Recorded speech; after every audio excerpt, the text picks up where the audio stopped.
Assalamualaikum warahmatullahi wabarakatuh.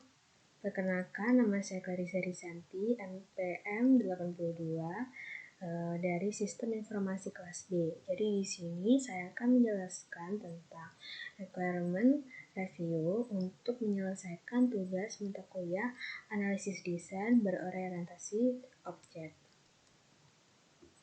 Jadi pertama saya akan menjelaskan tentang mengapa harus dilakukan requirement review. Jadi requirement review ini dilakukan untuk memastikan bahwa sistem yang akan dibuat nanti sudah sesuai dengan requirement yang sebelumnya sudah dirumuskan. Nah, proses ini nantinya akan melibatkan customer, end user, dan juga project stakeholder untuk memastikan apakah requirement sudah sesuai dengan pandangan mereka atau keinginan mereka tentang sistem yang nantinya akan dibuat. Nah, berikut ini akan saya berikan contoh tentang praktek requirement review dengan menggunakan studi kasus Internet Bookstore yang sebelumnya sudah dibahas di chapter sebelumnya. Pertama adalah menghapus hal-hal yang berada di luar scope. Nah, di sini kita akan menggunakan use case untuk menunjukkan detail buku. Nah, bagaimana basic course-nya? Basic course-nya seperti ini. Jika user punya akun, dia akan login terlebih dahulu. Lalu, user akan diarahkan ke dalam halaman utama website. Area ini harus, ini ada kesalahan, ini harus mudah untuk diakses dan harus mudah untuk mengakses area pencarian direktori buku. Contohnya seperti top 10 buku favorit. Kemudian, user mencari detail buku. Nah, sistem akan menampilkan informasi buku. Jika user menginginkan, dia dapat melakukan pembelian buku. Pembayarannya diperbolehkan melalui Visa, Amex, dan cek. Nah, pada basic course ini kita tinjau kembali apakah sudah sesuai dengan use case kita, yaitu menunjukkan detail buku. Perhatikan pada bagian yang saya blok dengan warna kuning. Kenapa saya blok dengan warna kuning? Mari kita lihat. Jika user menginginkan, dia dapat melakukan pembelian buku. Pembayaran yang diperbolehkan melalui Visa, Amex, dan cek. Nah, jadi di sini maksud saya adalah bagian ini berada di luar scope. Kenapa di luar scope? Karena di sini use case kita adalah hanya untuk menunjukkan detail buku, sementara di sini sudah masuk ke dalam ranah pembelian serta pembayaran. Jadi nantinya bagian yang berwarna kuning ini harus kita hapus. Lanjut ke bagian selanjutnya, yaitu penamaan sesuai dengan domain model. Masih menggunakan use case yang sama, kita akan lihat kembali basic course-nya. Basic course-nya masih sama, namun di sini ada perbedaan. Coba kita perhatikan pada bagian yang saya warna atau blok dengan warna kuning. Di sini ada bagian customer, lalu ada toko buku. Nah, kenapa di sini saya blok? Nah, kalau sebelumnya kita menggunakan user dan juga menggunakan website. Nah, pada bagian ini kita ganti menggunakan customer dan menggunakan toko buku. Kenapa? Kenapa harus diganti? Agar sesuai dengan domain model. Jadi, nama yang kita gunakan harus konsisten dan sesuai dengan domain model. Seperti itu. Jadi, kalau dari awal sudah customer sesuai yang sudah kita tentukan di domain model pada chapter sebelumnya, maka di bagian basic course-nya juga harus menggunakan domain model yang sama. Selanjutnya adalah memastikan adanya alternate course. Nah, alternate course itu apa sih? Alternate course itu seperti sebuah kejadian yang mungkin dapat terjadi. Jadi kita harus memperhitungkan kejadian apa saja yang dapat terjadi.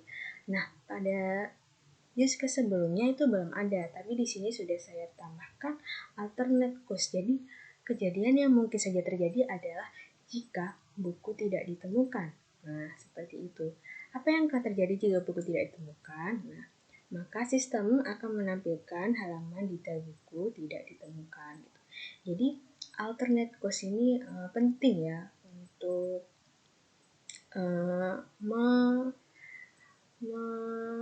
untuk berjaga-jaga jika nanti ada hal-hal yang di luar sistem gitu. Contohnya kayak ini tadi, buku tidak ditemukan mungkin karena stoknya habis atau bukunya sudah tidak dicetak lagi, seperti itu. Jadi ini memang penting dan setiap use case harus ada alternate course. Tuh. Selanjutnya adalah use case harus koheren, spesifik, dan tidak ambigu. Nah, kita soroti lagi pada bagian yang saya blok dengan warna kuning. Di sini menunjukkan kemudian customer mengeklik link untuk melihat buku.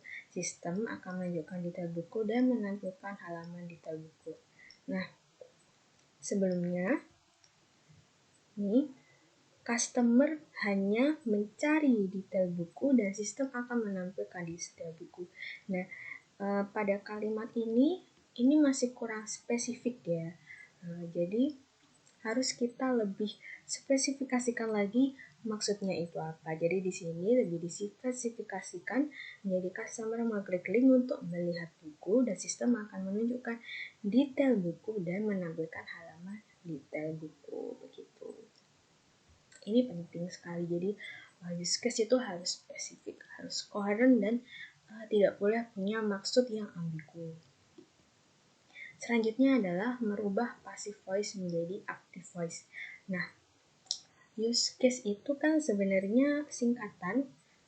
Saya tulis di bawah ini, use case adalah singkatan dari usage scenario, yaitu sebuah skenario yang mendeskripsikan bagaimana user berinteraksi dengan sistem.